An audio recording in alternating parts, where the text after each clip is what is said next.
সিঁড়ি দিয়ে উঠেই বাবার ঘর। সেই ছোটবেলা চেনা অনুভূতি, গন্ধ মেশানো যেন রয়েছে এই ঘরে। কিন্তু আজ সব কিছু অন্যরকম। চেনা সেই ঘরটাতে জড়ো হয়েছে অনেক লোক। খাটে শোয়ানো নিথর শরীরটাকে ঘিরে বহু মানুষ রয়েছেন, যাদের মধ্যে কেউ চেনা, কেউ অচেনা। না, একটুও দেরি করেনি কাকুমণির ফোনটা পাওয়ার পর। এক দৃষ্টে কয়েক মুহূর্ত বাবার সেই পরিচিতি মুখটার দিকে তাকিয়ে থাকার পর বুকের ভেতর জমে থাকা কান্না যেন আর বাঁধ মানতে পারল না। খানিকক্ষণ পর কাকিমা আলতো করে আমার পিঠে হাত রাখায় নিজেকে ওই মুহূর্ত থেকে সরিয়ে বাস্তবের মাটিতে ফিরিয়ে আনলাম। একটু পরেই দাদা ভাইয়ের ফোন। বাইরে বেরিয়ে জিজ্ঞেস করলাম, কখন আসছিস? শান্ত অথচ নির্লিপ্ত ভঙ্গিতে উত্তর এলো, কিছু মনে করিস না, আমি এখনই আসতে পারছি না, 2 দিন পরই হয়তো আসতে পারবো। তার আগে নয়। অফিসের একটা জরুরি মিটিংয়ে টাটানগর আসতে হয়েছে, ভীষণ জরুরি কাজ, না মিটলে পারবো না। তুই একটু সব কিছু ম্যানেজ করিস আর সবাইকে আমার অসুবিধাটা বুঝিয়ে বলিস। রাখছি, আবার পরে ফোন করব। 2টো দরকারি কথা যে ওর সাথে বলবো সেই মুহূর্তে বলার খুব দরকার, তা জেনেও বুঝে উঠতে পারল না, ফোনটা কেটে দিল। ঘরে ঢোকার মুখেই কাকুমণির মুখোমুখি। কি রে, পলাশের ফোন? কি বলল? আসতে পারবে না বলল। কি যেন একটা দরকারি অফিসের কাজে টাটানগর গেছে, ফিরতে 2 দিন লেগে যাবে। তাহলে তুই এবারে কি করবি বল? 2 দিন ধরে তো আর আমরা এই বডি ঘরে ফেলে রেখে দিতে পারবো না। যা যা করণীয় সব কিন্তু এবার আস্তে আস্তে করে ফেলতে হবে। এবার তুই বল কি করবি? এখনো বুঝে উঠতে পারছি না কি করব। সব কিছু যেন তালগোল পাকিয়ে গেছে। তবুও দাদা ভাই থাকলে কত ভালো হতো, কিছুটা একটা মত দিতে পারতো। কত লোক এই মুহূর্তে সব কিছু ক্যান্সেল করে দৌড়ে চলে আসে। জানি না এদের ব্যাপারটা কীরকম।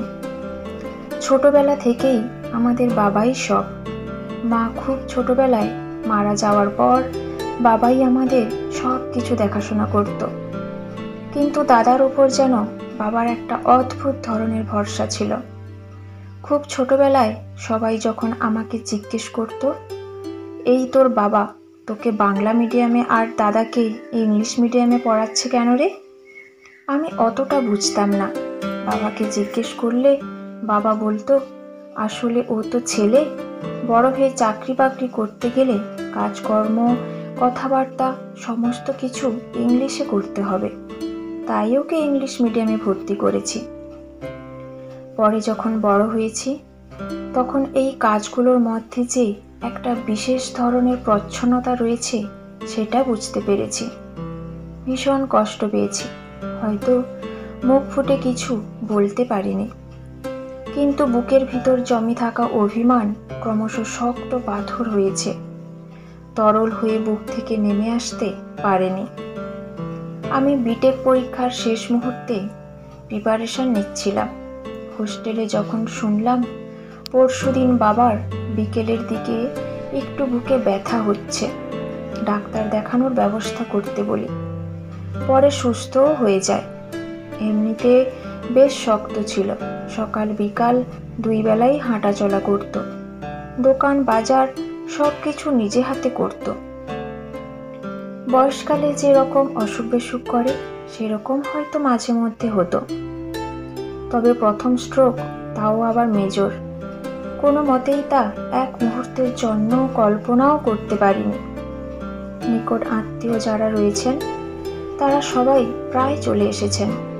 একমাত্র দাদা ভাইয়ের জন্যই আমরা হয়তো অপেক্ষা করতাম।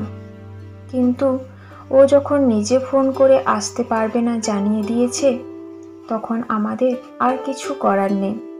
কিন্তু সমস্যা হলো শ্মশানে গিয়ে শেষ কাজ কে করবে তা নিয়ে সবার মধ্যে একরকম দোলাচল তৈরি হলো।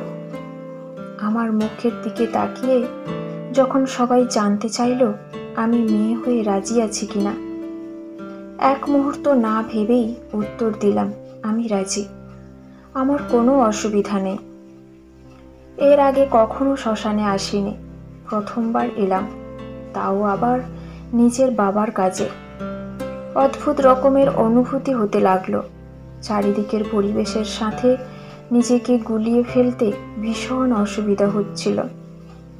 ধীরে ধীরে সমস্ত কিছু মিটে যাওয়ার পর যখন ইলেকট্রিক চুল্লিতে বাবার শরীরটা ঢোকানো হবে, সমস্ত দেহটা মুহূর্তের মধ্যে পুড়ে ছাই হয়ে যাবে, এই ভেবে নিজেকে আর সংবরণ করতে পারলাম না। সমস্ত কাজ শেষ হয়ে যাওয়ার পর ফেরবার সময় মনে হলো এই নির্জন নিস্তব্ধ শ্মশানে নিজের এক ভীষণ পরিচিতি লোককে ফেলে চলে আসছি। দূরে গঙ্গার ঘাট থেকে দেখতে পেলাম এক স্টিমারকে, যে নিজের দিকে ধেয়ে আসা সমস্ত ঢেউয়ের গতিকে পাশ কাটিয়ে এগিয়ে চলেছে নিজের লক্ষ্যের দিকে। ফিরে আসবার পথে বারবার কেন জানি না পুরনো সেই দিনের কথা মনের কোণে উকি মারছিল। বাড়িতে দাদার জন্মদিন, সবাই এসেছে, খুব সুন্দর করে ঘরটা সাজানো হয়েছে, কেক কাটা হবে।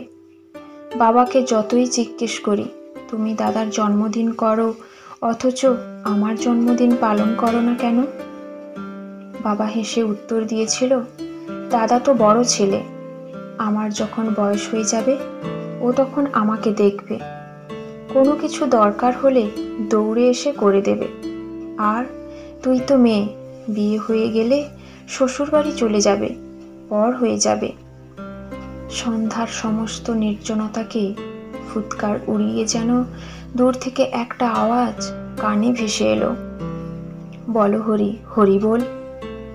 আসলে আমরা অনেক কিছু আগে থেকে ভেবে বসি, ভাবতে হয়। সংসারের বিধিনিষেধগুলি গুণ ধরা বুঝতে পারলেও সমাজের চোখ রাঙানিকে বারবার ভয় পেতে হয়।